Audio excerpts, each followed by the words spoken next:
Ayan, 'di ba? So wala siyang 24 hours na naglagnat, bali hanggang kagabi lang. Tapos kaninang madaling araw minomonitor ko siya. Praise God na nawala na talaga. Salamat po sa mga prayers, napaka-effective din po talaga. At yun, nagpapasalamat ako sa Lord kasi first time nag-field trip ng Kambal na di kami kasama, dalaga na. Kumbaga parang andun ako sa maps ng laking tulong talaga na kahit papano, di ba? Talagang yung pray over mo bago umalis, lahat ng panalangin talagang pinabaon mo. And ayun, sinundo na ni Loie na ay malalaki na sila na yung responsible sa gamit nila. And nagpapasalamat ako sa Lord na nakikita ko yung maturity na kaya nilang umalis na hindi kami kasama kahit sa mga simpleng field trip. And safe and sound yung mga bata at nag-enjoy. Yun, all glory to God po. At dahil po dyan, tayo naman po ay dadako sa mag-exhort sa atin sa pagbibigay. Tawagin po natin si Sister Hannah Bonus.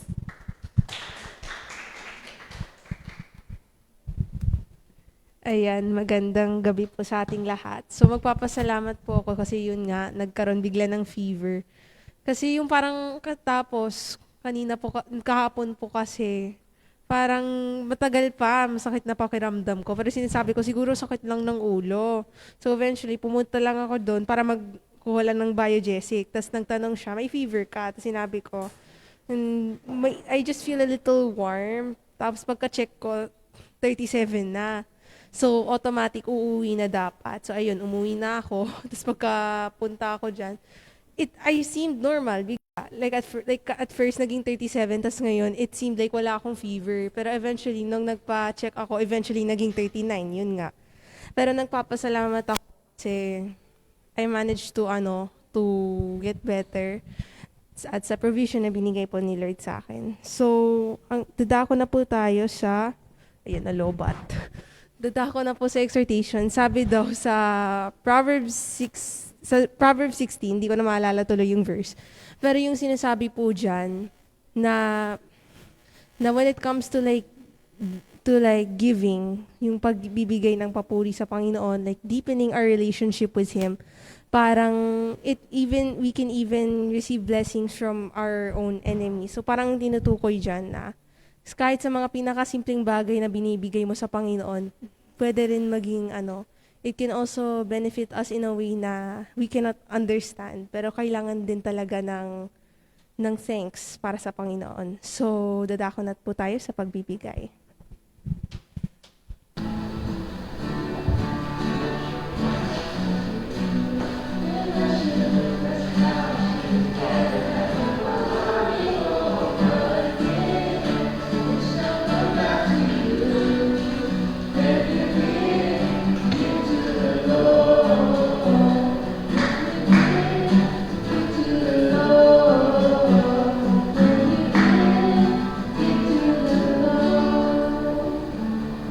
Na po ay manalangin. Lord God, salamat po sa provision na binigay mo po sa aming lahat. Sa lahat ng mga nangyari sa aming buhay, we just wanna thank you. Whether it's for the good or it's for the bad, thank you na you gave us this chance na for us na makapagbigay sa iyo. Lord, dinadalangin po namin that this will be for your kingdom, Panginoon, na that we'll be able to bless other people through this. And we just want to glorify you and worship you sa lahat ng gagawin po namin today. In Jesus' name, Amen.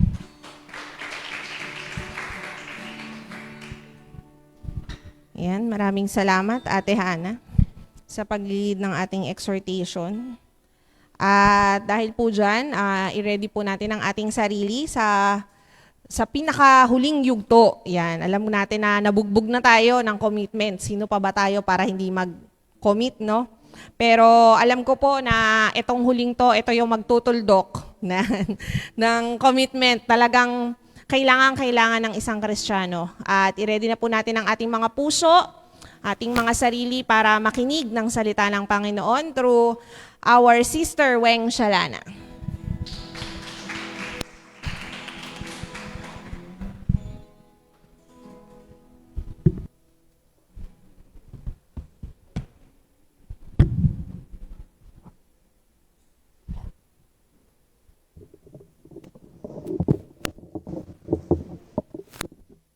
Ayun po, magandang gabi po sa bawat isa.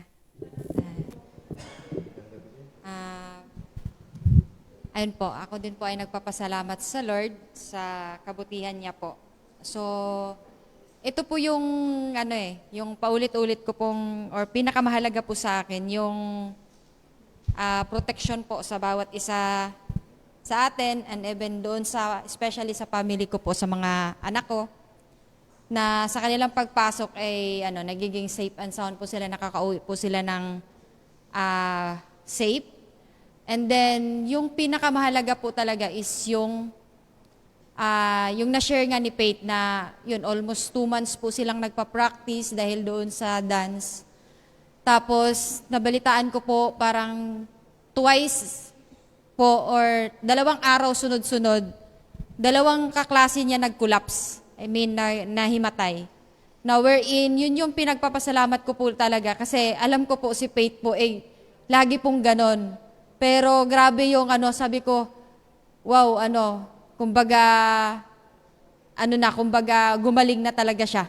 Kumbaga, napaglabanan niya po yung na yun, yung struggle na yun na wherein, sabi ko nga, napakalaking bagay po yun na talaga, na pangyayari na hindi po siya kasama doon sa dati po kasi kahit walang ganun, hindi ganun kapagod. Tinatawagan po ako ng teacher na sa clinic po si Pate ganon. So alam mo nasa work ka, hindi mo alam kung ano yung gagawin mo but then kailangan mong puntahan. Pero yun, glory to God po dahil yun, hindi po na kumbaga wala na po siya doon sa na yun, sa estado na yun. So, yun yung lubos ko talagang pinagpapasalamat sa Lord. So, and then yung wisdom and knowledge din po talaga sa trabaho na patuloy niya pong pinagkaloob sa akin. So, yun. So, sobrang stressful. So, nandito po ako sa stage na under stress po talaga ako.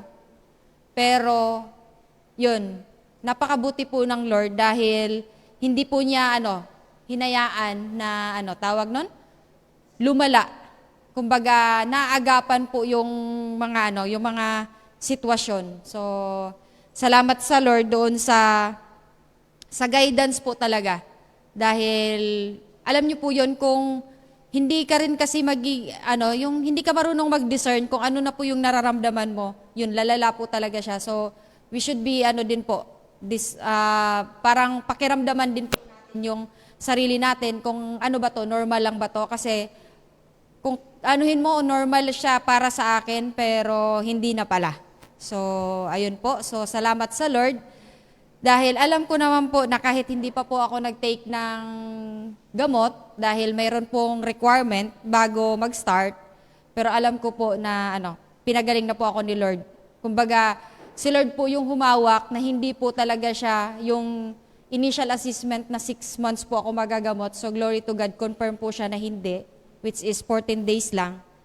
So yun yung napakabuti po talaga ni Lord sa sa buhay namin po, sa buong family. So ayun po, yung topic na to is bugbog na po. Kumbaga ito na po yung pinaka-last po sa month na to.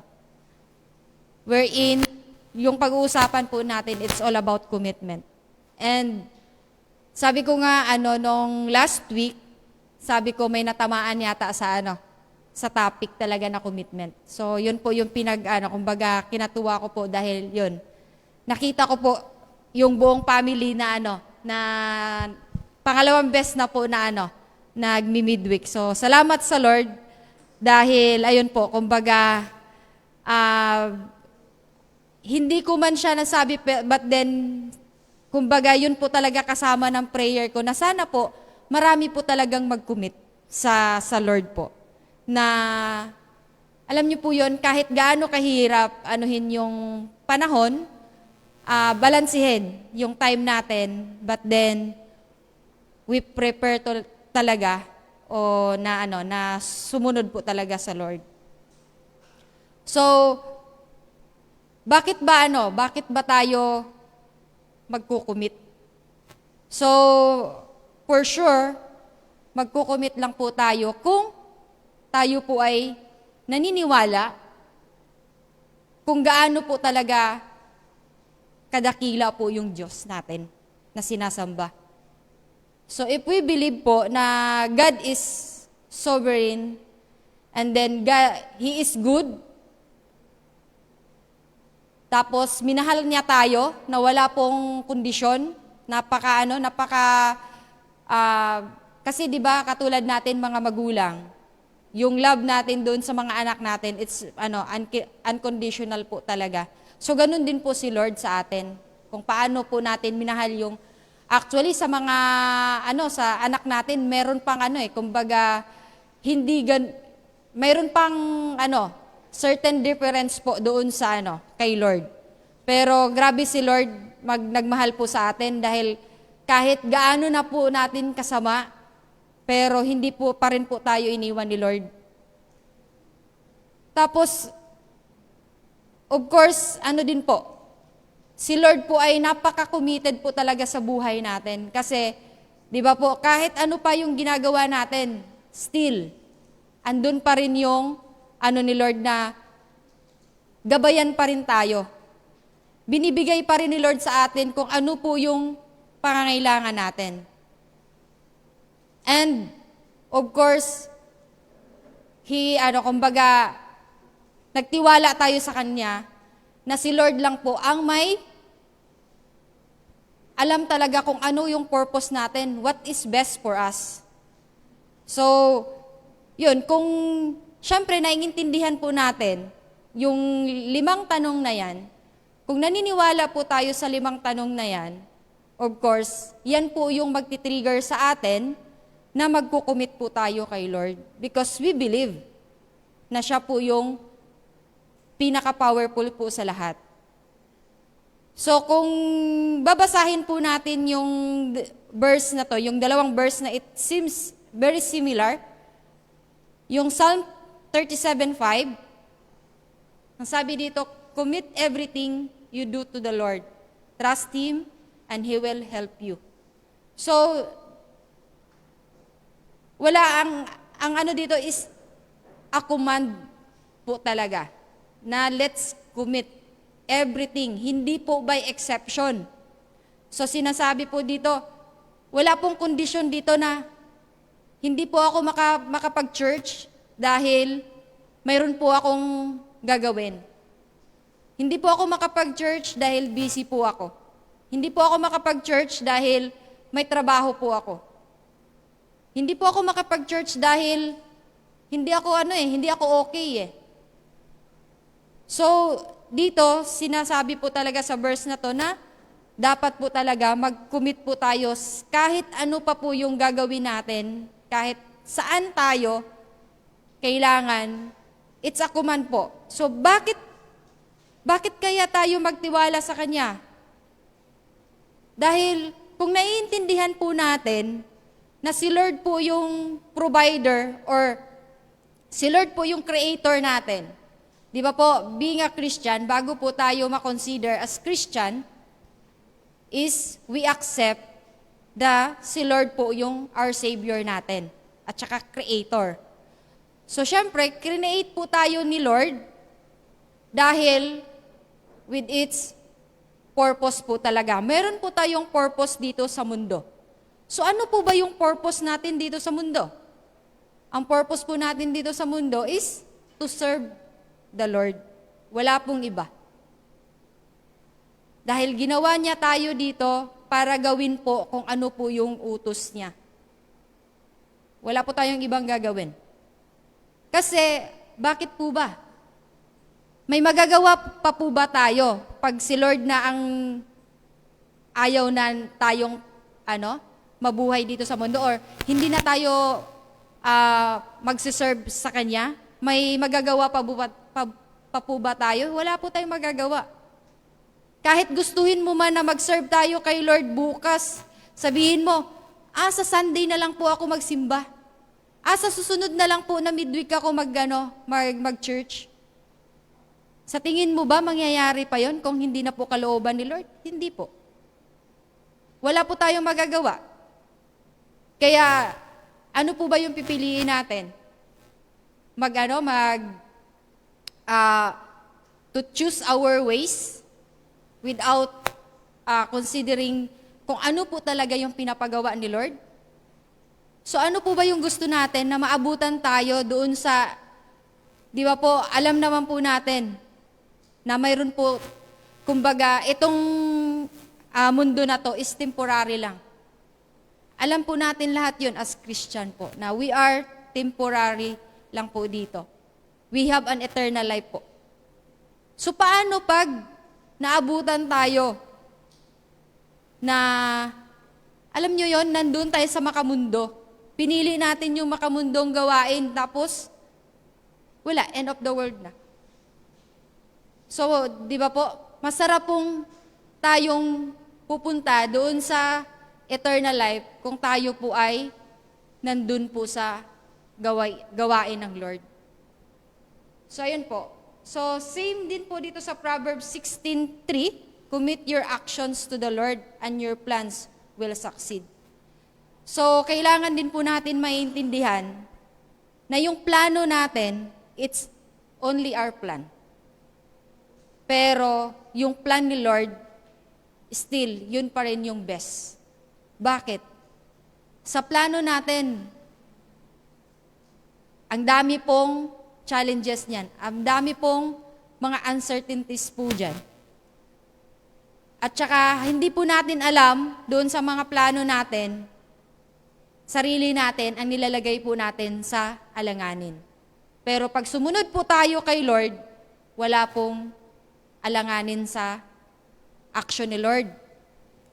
So like for example na lang po, nagplano po tayo na sa Sunday po, pupunta po kami sa Tagaytay. Mamasyal po kami sa Tagaytay.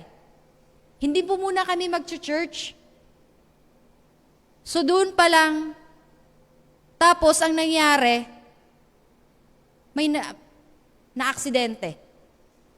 So, yun po yung doon. Pero, sinabi ng hindi mo pinakinggan, you are not discerning, or you are not choosing the best choice. Pero, masasabi mo kaya yun, na kung nag-church ako, hindi po mangyari sa akin to.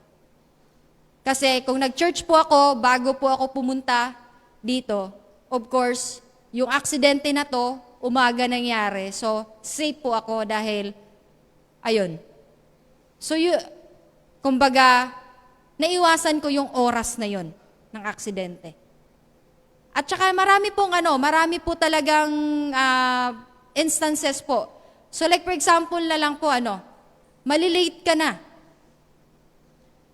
Pero, nagmamadali ka na.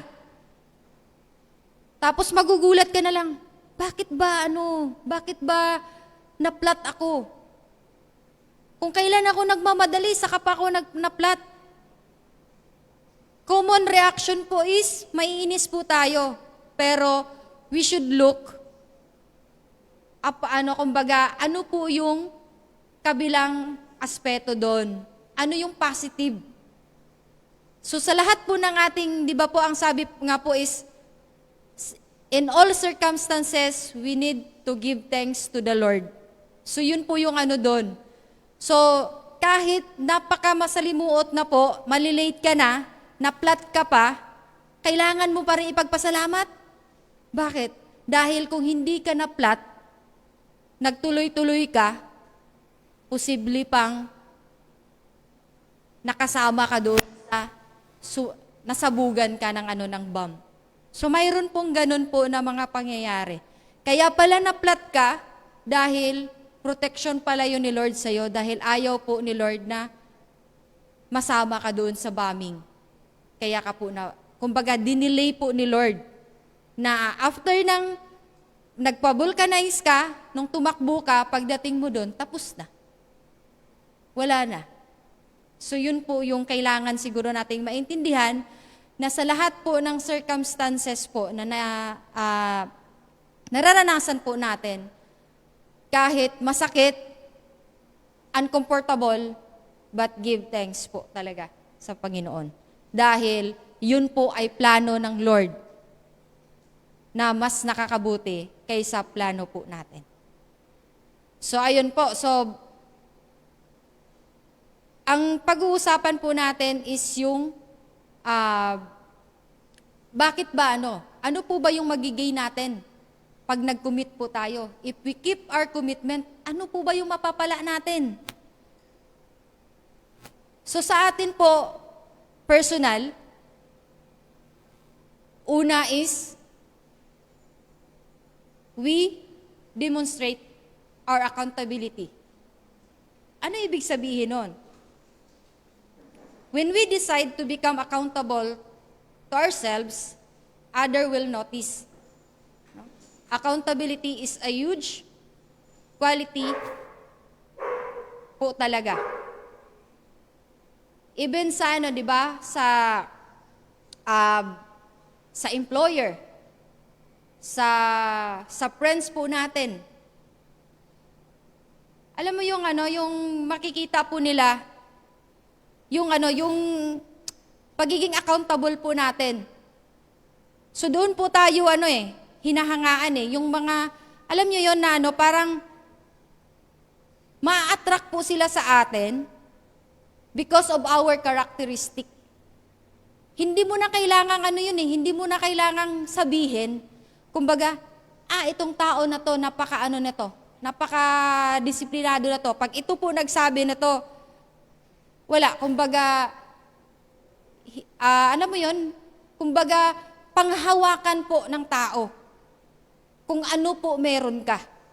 So, yung sense of accountability po ng, sa natin. Kasi, di ba po, pag nag-commit ka, kailangan, kumbaga, yung accountability mo dun, pag kailangan kong gawin to.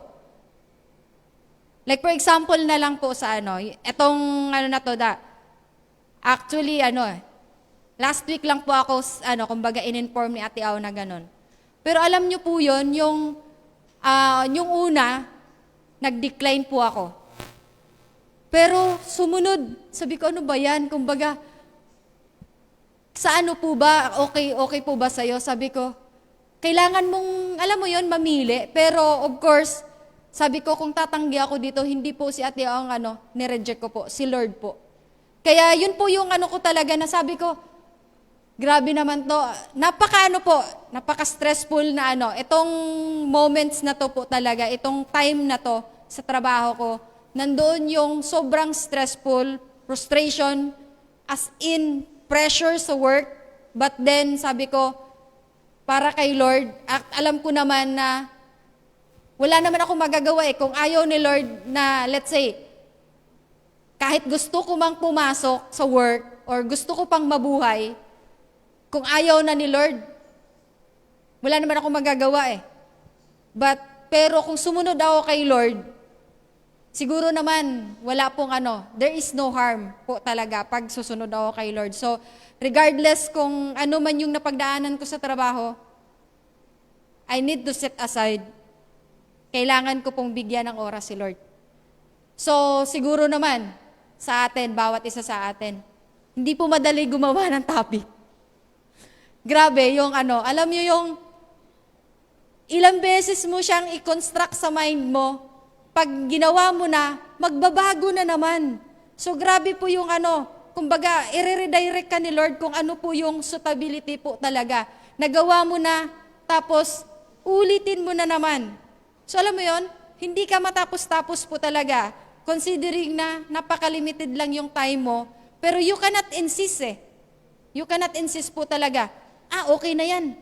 Wala hindi ka din magiging komportable So yun po yung so yun yung sinasabi na, it really speaks po talaga.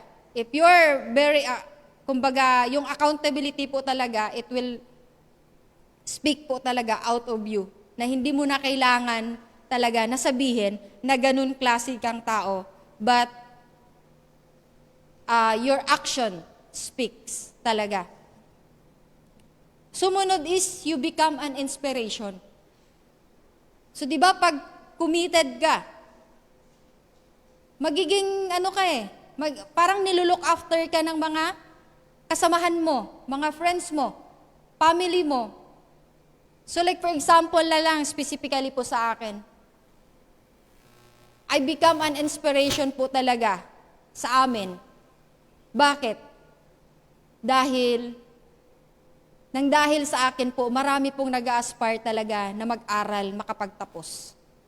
Dahil sa amin po, sobrang layo ng lalakarin. Imagine niyo yung 8 kilometers po, lalakarin mo back and forth yun para makapasok ka sa school. Nung time ko po. Dahil hindi pa po uso yung sasakyan, wala pang transportation. So nung time ko is,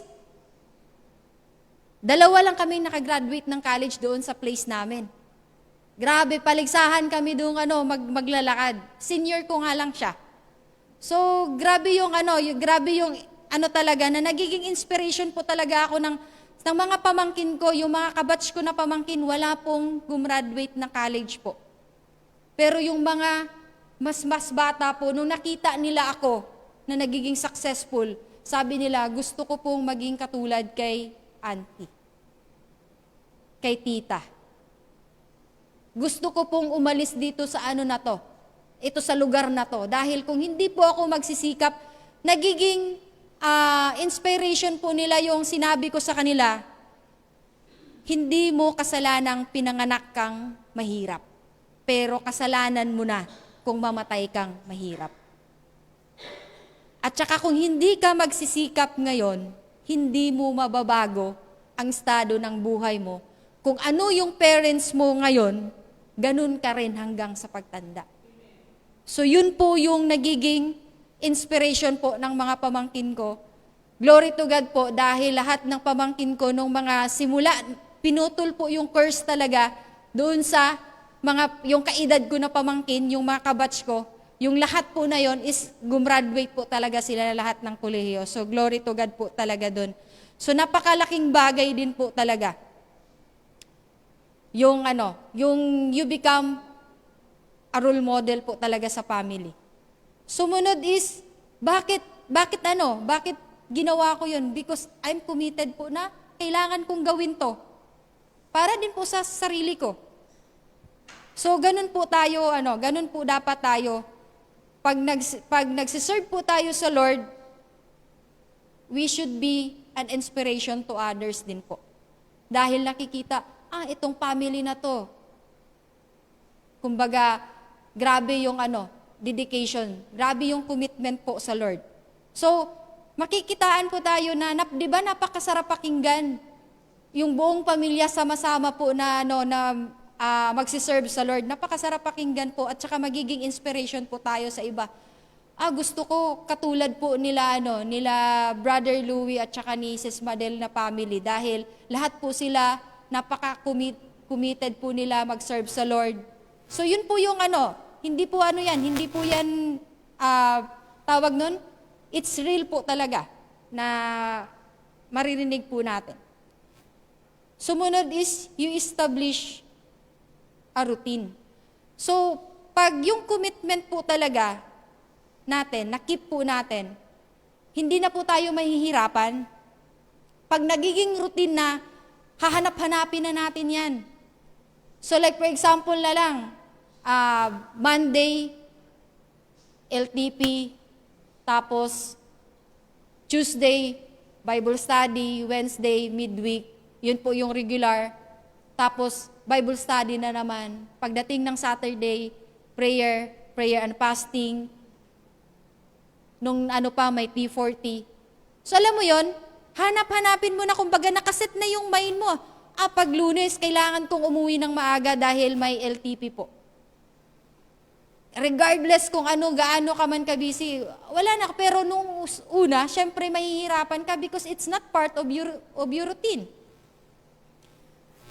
Sumunod is, yung routine din po is nakakatulong sa atin na hindi po tayo mahihirapan. Bakit? Dahil your body is accustomed na doon sa routine natin. So like for example na lang, Sunday morning, maaga. Nung una, ang hirap bumangon, mag-doon prayer. Pero since na-accustom ka na, wala na. Kumbaga, pag hindi ka babangon ng 5 a.m., parang ano na din, parang iba na din. Sabi ko, ano talaga, if you really train, and ito lang din po yung masasabi ko, paano po ba natin ma-establish yung routine? It's all about discipline. Discipline yourselves. Alam mo na may gawain po ng maaga, you should sleep early. So yun po. Next is, you learn about responsibility. So ito lang po yung yung i-differentiate ko po. Ano po ba yung kaibahan ng accountability, which is yun yung number 1 natin, at saka responsibility. So yung responsibility is embracing your obligations, commitment, choices, and attitudes, while accountability is about owning the outcomes of our actions and the impacts on others.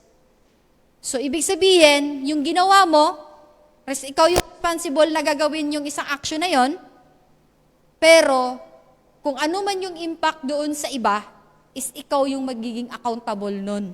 So, ano po ba ang ibig sabihin nun? So, let's say, mayroon kang sinabi. Meron kang sinabi dito, tapos mayroong nasaktan, mayroong umiyak, mayroong, let's say, nag-hysterical dyan dahil natamaan siya or anuman. So, ikaw yung accountable dun kung ano po yung mangyayari sa kanya, or meron kang ginawa, let's say na lang sa work po. Meron kang ginawa doon sa trabaho mo. Tapos, ang nangyari is, inatake po yung di ba? So, ikaw yung magiging accountable dun sa nangyayari dahil kung hindi mo ginawa yun, hindi yun atakihin. So, yun yung doon. So, pag you learn about responsibility, ano po bang ibig sabihin yan? So, pag sinasabi po kasing responsibility, you are owning, kumbaga, sabi nga, is an action. Kumbaga, you are embracing the obligations or doing, kumbaga, actions para mag-materialize po yung activities. Kasi, kung hindi ka po hindi ka nagiging responsible doon sa mga actions mo, hindi din po siya magiging positive po. Or hindi po siya masasabi mo na it gain na magiging po siya doon sa commitment. Kumbaga, paano ko ba sasabihin? Yung matutunan mo, yung responsibility mo, it really help us to commit din po. Bakit? Kung hindi mo matutunan yung responsibility mo na yon, syempre paano ka mag-commit kung hindi ka naman able? Hindi ka naman marunong gumawa. So, paano ka mag-commit? So, yun. Kailangan mong matutunan talaga yung isang responsibilidad na yon bago ka talaga mag-commit. So, next is, you understand your worth. So, doon, if you really keeping your commitment, maintindihan mo, ano po ba yung worth ko dito? Ano po bang silbi ko dito sa mundo? So doon mo kasi di ba pag wala kang commitment, hindi mo malalaman kung ano po yung silbi mo dito sa mundo. Dahil hindi mo na measure kung ano po ang kaya mo. Kasi making a commitment is to measure po talaga kung ano po yung kakayanan mo, ano po yung maximum level mo na pag nag-commit ka. So let's say na lang, nag-commit ka na umano sa worship, mag-join sa worship. Masasabi mo, ano pala ako? Kumbaga, dito pala talaga ako. So alam mo kung ano yung silbi mo dito sa mundo, bakit ka ginawa ni Lord, ano yung function mo dito sa di ba nga, we are part of the trees. So, yun, doon mo malalaman pag nag-commit ka dahil nakikita mo na yun po yung silbi mo dito sa mundo. So, ayun po. So, of course, bakit ba tayo nagko-commit? Bakit ba natin gagawin yun? Of course, we want to show that we love God. Kasi nga, naiintindihan po natin kung ano yung purpose po natin dahil dun nga sa 5 question doon sa unahan na ano yung purpose? Bakit tayo ginawa ni Lord dito sa mundo? And then, to glorify God. Kasi yun naman talaga yung purpose natin eh. Wala naman tayong ibang purpose dito eh. Bakit tayo ginawa ni Lord? Next is, you want abundant life. So siguro naman, wala naman po sigurong nag-commit sa Lord, nagsiserve kay Lord, na pinabayaan o naghihirap po. Kasi nga po, we believe na si Lord po yung provider po natin. So lahat po, tayo po na nagsiserve kay Lord, hindi po tayo pinagkulang. Tama po? So wala pong nagugutom po na nagsiserve kay Lord. So yun lang. Wala pong nasa lansangan po, walang shelter na nagsiserve kay Lord. Because Lord provide us. Hindi po natin sasabihin, may bahay ako dahil may trabaho ako. Bakit? Sino bang nagbigay ng trabaho sa'yo? Bakit? Kung hindi ka ba binigyan ng lakas ni Lord, ng healthy na pangangatawan, makapagtrabaho ka ba? We're very lucky or we are very grateful na meron po tayong malakas na pangangatawan, kaya po tayo nakapagtrabaho. Paano yung mga taong nasa banig ng karamdaman? Yung naka-oxygen pa na bedridden? Paano kung ganun po tayo? So, wala po tayo dapat ipagmamalaki po sa Lord. Next is, we live our purpose here. So, bakit ba tayo nagkukumit kay Lord? Because, dapat nating panindigan kung ano po yung purpose po natin habang tayo ay nabubuhay. So, kailangan natin gawin kung ano po yung nararapat. Dahil, uulitin ko po, wala po tayong magagawa kung ayaw na po ni Lord. Di ba po? Wala po tayong magagawa. Kahit nga po sabihin natin, bukas po ay ganito po yung gagawin ko. Paano pag hindi ka na ginising ni Lord? May magagawa ka pa ba? Hindi. Wala na po. So we should do our best now. Not tomorrow. Not the other way, the other day. Then the last is, we expect true reward because we believe kung tayo po nagsiserve kay Lord, magkukumit po tayo, mayroon pong reward yan. Ano po yung reward kaya na in-expect po natin? Of course, yung lahat ng ating pangangailangan ibibigay ni Lord at saka yung reward po natin yung eternal life. Yun yung pinaka-best reward po na ating pong in-expect po. If we are serving God, yun. Siyempre, di ba, kahit naman tayo parents, yung mga anak natin, gumagawa po ng maayos, mabubuti. Of course, kahit hindi po kayo manghingi or anuman, wala. Mag-initiate po yung parents talaga na bibigyan ng reward. It's clear po. No? So, ganun po si Lord. Si Lord po is magaling po sa lahat.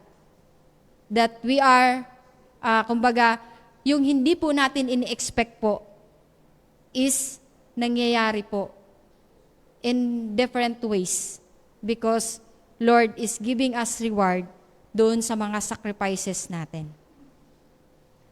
So, bilang pagtatapos po, of course, commitment need lots of sacrifices.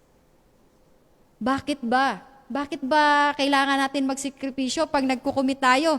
Hindi po madaling magkumit po. May mga dapat tayong isasakripisyo po talaga. Kailangan ko pong gawin to. Kailangan kong matapos to dahil deadline na po bukas nito. Pero midweek ngayon. So you need to sacrifice. Pwede naman yan mamaya. So anong doon? Hindi ka muna magpahinga, hindi ka muna matulog dahil may kailangan ka pang gagawin. Pero doon ba sa hindi mo pagtulog ng tama? Doon ba sa pagod ka na dahil may gagawin ka pa dahil inuna mo si Lord? Mararamdaman mo ba yung pagod? Masasabi mo na ayoko na dahil pagod na ako. So based po talaga sa mga experience ko, Lord, strengthen me. Pag inuna mo talaga siya, hindi mo ramdam ang pagod. At saka napakabilis lang po. Noon po, pagdating ko po sa bahay, nung hindi pa ako nagsiserve kay Lord, hindi pa nakabihis, laptop na agad ang kaharap. Anong oras na, nagtatrabaho pa din. Pero same outcome pa rin. So yun po. Pero ngayon, I have time, nakaka-attend po ng LTP, nakaka-attend po ng mga gawain, nakakapag-Bible study, nakaka-attend ng midweek. Still the same, pero ganun pa rin yung quality tsaka quantity ng work na nagagawa. So yun lang, yung So, commitment need lots of sacrifice because commitment need consistency. So ano po ba yung nun? Hindi po mangyayari talaga pag nag-commit ka na hindi ka magsakripisyo. Hindi din po mangyayari yung commitment, magiging yung commitment mo kung walang consistency. It's not a commitment. So, ayun lang po. No? So, sana itong word of encouragement po is, kumbaga, may natutunan po tayo and then, yun, as pagtatapos po, we are called to commit po talaga sa Lord. So, salamat sa Lord po. So, tayo po ay manalangin. Ama naming banal, Lord, kami po ay nagpapasalamat po sa gabing ito na muli mo kaming dinako, Lord God, dito sa bahay Panambahan, Lord God, and even sa akin, Lord God, na nag-deliver po ng salita mo, Lord God. Lord, patuloy, ako po ay nagpapasalamat at sa mga naririto po, Lord God, na nakakapakinig po sa mga salita, sa mga reminders, Lord God. Lord, patuloy, ikaw po yung magbigay sa kanila, Lord God, ng wisdom and knowledge, Lord, sa lahat po ng kanilang gagawin. And even, Lord, yung peace of mind, Lord God, ay patuloy mo pong ipagkalob sa kanila. Yung provision po sa kanilang sa aming pang-araw-araw, Lord God, ay patuloy mo po ipagkaloob, Lord God. And even, Lord, yung good health and protection, Lord, ay patuloy mo po ipagkaloob sa bawat isa, Lord God, na naririto. And even, Lord, sa mga kapatiran, Lord God, na hindi po nakadalo sa gabing ito, Lord, patuloy, pagpalain mo po sila, Lord God. And even, Lord, sa aming temporary, Lord God, na paghiwa-hiwalay, Lord God, Lord, idako mo po kami sa bawat isa naming tahanan, Lord God, na safe and sound, Lord God. And even, Lord, sa mga kapatiran po namin, Lord God, na may nararamdaman, Lord, sa araw na to, Lord God. Lord, we pray for healing, Lord God, sa bawat isa, Lord God. We pray for divine intervention, Lord God, sa lahat po ng mga pangyayari, Lord God, na hindi po naayon sa iyong kalooban, Lord God. Lord, sa iyo lang namin tinataas ang mataas na papuri at pagsamba sa ngalan ni Jesus. Amen.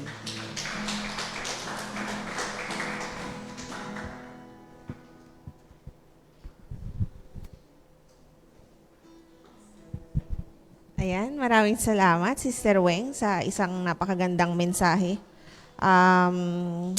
Ang pinaka-favorite ko pong word na nabanggit doon ay embrace. Yung word na nagningning ba sa aking ay embrace. Let's all embrace our Christian life. by committing. Hindi pwedeng kumbaga nakadikit lang, hindi pwedeng hawak lang. Maganda yung i-embrace talaga natin yung ating commitment, and siguro pag naka-embrace tayo, alam niyo yon, mas hindi tayo makakawala. 'Di ba? And hingin din natin sa Panginoon na yung grasya at yung habag niya ay patuloy na mag-overflow sa ating buhay para fully makapag-commit po ang bawat isa. Naway ang mensahe pong ito sa isang buong buwan, nagising ang mga natutulog na commitment, di ba? Yan, makapag-commit na ang lahat sa pagpasok ng Kapaskuhan ng December. Ayan. So tayo po ay may kaunting announcement. Maraming salamat po ulit, Sister Shalana. Ayon, sa ating pong announcement, Bible Forum po tomorrow, 7 p.m. via Zoom. Nawa po ay makapag-attend po ang karamihan, ang lahat. Kasi magaganda po yung mga tinatalakay dito. And virtual prayer po tayo on Saturday sa Zoom din, 7 p.m. And then dawn prayer po every Sunday, 5 a.m. And couples evaluation and practice sa after po ito ng Sunday Fellowship. Inaanyayahan po ang lahat ng ka-couples sa ating meeting, evaluation, and sa practice po ng pagkakaroling. Ayan. Inaanyayahan ko po ang lahat na palakpakan muli ang Lord sa kabutihan niya sa ating buhay. Praise God. Tayo po ay tumayo at manalangin. Panginoon, maraming salamat, O Lord. Thank you so much, Lord, for your grace, for your mercy, and for your love, Lord, na nag-overflow, Lord, sa aming buhay. Maraming salamat, Panginoon, na patuloy mong binubuksan ang aming puso, ang aming isipan, na kami po ay patuloy na nakakarinig ng iyong salita para, Lord, yung mga commitment namin, Lord, ay maipagpatuloy namin, Panginoon. Lord, wala kaming kakayahan. Lord, humihingi ng lakas. So kami, Lord, humihingi ng grasya, O Lord, para maituloy namin yung commitment na binigay namin sa iyo sa simula pa lang, Panginoon. Maraming salamat po sa buhay ng aking mga kapatid na naririto, O Lord. And nawa, Panginoon, na baunin namin ang lahat ng narinig namin ngayong gabi. Taas po natin ang ating mga kamay. Pagpalain mo kami ng karunungan upang panindigan ang aming mga salita, ng lakas upang harapin ang anumang hamon, at ng kababaang loob upang laging sumandig sa iyong kalooban. Naway ang aming mga pangako ay maging saksi ng iyong kabutihan at liwanag sa mundong ito. Sa iyong presensya, Panginoon, itinatalaga namin ang aming mga sarili. Naway ang mga biyaya mo at kayapaan ni Kristo at pag-ibig ng Espiritu Santo ay sumaamin ngayon at magpakailanman. At ang lahat po ay magsabi ng Amen. Magandang gabi po, mga kapatid. God bless po.